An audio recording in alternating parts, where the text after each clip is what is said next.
Last Friday, the U.S. Commerce Department added 31 Chinese entities to its so-called Unverified List and expanded its export controls, aiming to, quote-unquote, contain China's ability to purchase and manufacture high-end chips used in military applications. Analysts say this could signal a single-minded focus on thwarting Chinese capabilities. This move follows a series of other measures by the administration to squeeze Chinese chip industry while spurring U.S. competitiveness in the sector. Meanwhile, the Biden administration has just released its latest national security strategy, which labels China as, quote-unquote, the most consequential geopolitical challenge to the United States. Has the U.S. gone all out to hobble China's high-end chip industry? Will the U.S. tactics achieve its intended goals? I'm pleased to be joined from Beijing by Professor Alessandro Teixeira, Distinguished Professor at the School of Public Policy and Management at Tsinghua University and former Brazilian Minister of Tourism, and from Shanghai by Professor Joseph Mahoney from East China Normal University. Gentlemen, welcome to the point. Professor Teixeira, let me go to you first. Help us understand the latest announcement. I mean, the new export controls are intended to, quote-unquote, restrict China's ability to obtain advanced computing chips, develop and maintain supercomputers, and manufacture advanced semiconductors. That's according to the Bureau of Industry of Security under the U.S. Commerce Department. What exactly do these measures mean? United States and China have been fighting for leadership in several technological sectors. And chip is one of the main components. Semiconductor is one of the main components of these different segments. We can think about electronics, medical equipment, so forth. So United States is trying to protect its industry and also to avoid the leadership of China has gained in different sectors. So this is not a measure about trading, Liu Xin. It's a measure about protectionism, protecting its own industry, and also protecting international markets for China to have access more competitively and leading innovation. Well, this is nothing new. I mean, we have seen a series of similar measures, not just in the chip industry, for instance, just counting from last year, for instance, in April, U.S. blacklisted 7 Chinese supercomputing entities. And in July last year, U.S. adds 23 Chinese companies to economic blacklist. And then in December last year, another 8 Chinese technology companies for tracking so-called minorities in China. And then U.S. blacklist quantum computing companies in China last November.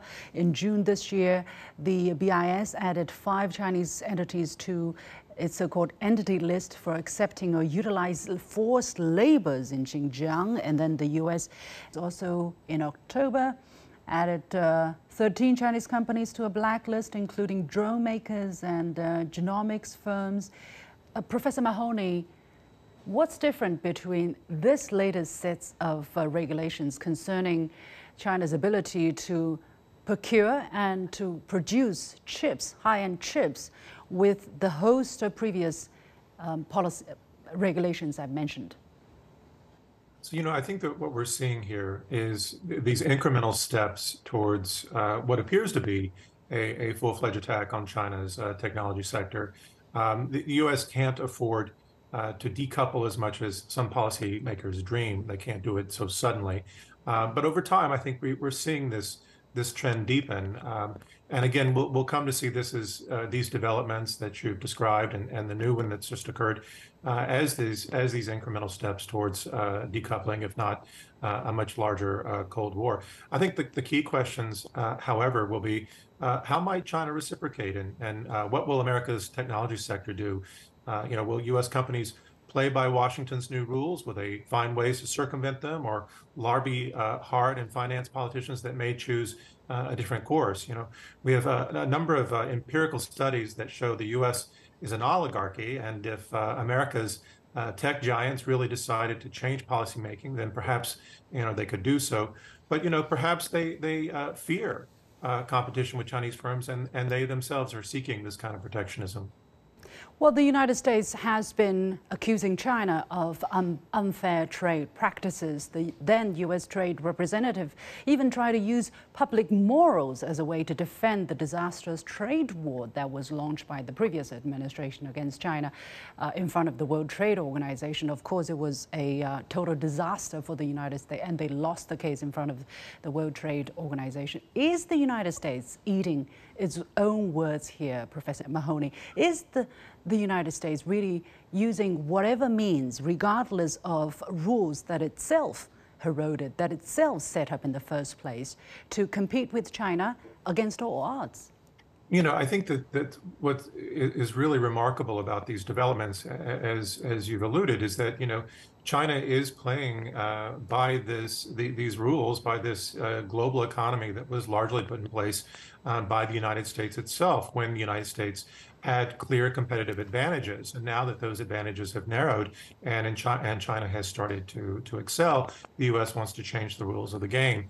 But I think, you know, all of these developments are signaling a self-defeating tactic. You know, America won't be able to sell its best products to China. It will be losing access to the Chinese market and therefore global market share, and significantly worsening the trade deficit along the way. Additionally, no one really expects this to stymie Chinese technological development. We already see China responding effectively to this challenge and associated achievements outstripping expectations. So, you know, the Chinese system was in fact built to deal with this kind of challenge. It works best when these kinds of problems arise. So we'll see China developing at speed the ability to produce its own chips, and then eventually likely dominating the global marketplace. You know, and in the meantime, international companies like those found in South Korea and other places are going to find themselves pinched. We already see this happening with several firms applying for exemptions in order to keep their businesses afloat. But all in all, I don't see how this policy achieves its goals, but I do see how it produces the exact opposite of its intentions. Professor Teixeira, how do you see the consequence of the whole set of regulations playing out for chip makers? Because right now they are facing a rather difficult situation because China is a very important partner, very important market as well for them. But now the United States is saying, okay, don't deal with China, don't supply China, otherwise you have a big problem. But then where else? So how do you see the difficulties faced by these chip makers? It's a disaster from the perspective of industrial innovation policy for U.S. It's a disaster. Everybody that works with industrial innovation policy knows that controlling export or avoid your companies, national companies, to export or to deal with the largest market in the world that has been growing more than 20% a year is a disaster, cannot work. Everybody knows that. And I think even the policy making in the United States, at least a good portion knows that, are against that. So I hope that will change. But there is the impact of the national politics of the United States. We need to remember that Joe Biden is going through the half of his mandate. His policy didn't produce the results that he was expecting. A lot of announcements, but didn't really touch or change the structural problems that the U.S. economy have. And this is, again, in my opinion, is a complete disaster. The United States should be doing the opposite. Leadership of technology and innovation comes from cooperation, not isolation. And that's what the U.S. is doing. Well, the United States is also pressing foreign companies. For instance, the Dutch company ASML Holding, which is the world's leading photolithography system maker. The U.S. is pressing this company, or basically forcing this company, not to sell its advanced chip-making machines to China. Is the U.S., Professor Mahoney, going to threaten and punish every company that's seen by the U.S. as assisting the strategic competitor that China is in the eyes of the United States? Is the U.S. playing fair in this competition? It's setting the rules, it's breaking its rules.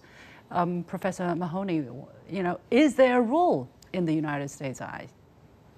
You know, I think what there is there are two things. There's the immediate propaganda objective associated with the upcoming hotly contested midterm election and Biden's ability to sequence announcements to try to outcompete Republicans on the national security topic, and both sides are obsessed with China hysterically.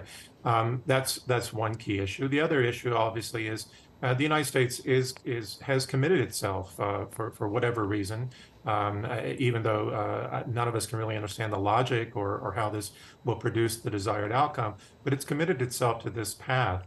And it's clear that it's going to try to punish not just American firms, but firms throughout Europe. And this is a big concern among a lot of Europeans right now that feel themselves increasingly vulnerable because of the conflict in Ukraine and their overdependence on the U.S. for security, Right. that they will have to play by America's rules in order to survive. And at the same time, the United States is proving not so reliable when the Europeans are really depending on the U.S.'s help or assistance. Is that the reason, Professor Teixeira, that German Chancellor Olaf Scholz has recently said that decoupling from China will be the wrong answer, noting that globalization has been a success story that enabled prosperity for many people? Is the Biden administration betting on the wrong cards? I think completely, because European Union, if you see different countries like France, like Germany, like Italy, for example, they have a very good trade relation and science, technology, innovation cooperation with China. I don't believe those countries, they would accept the interference at the level of interference that the United States is proposing to do it.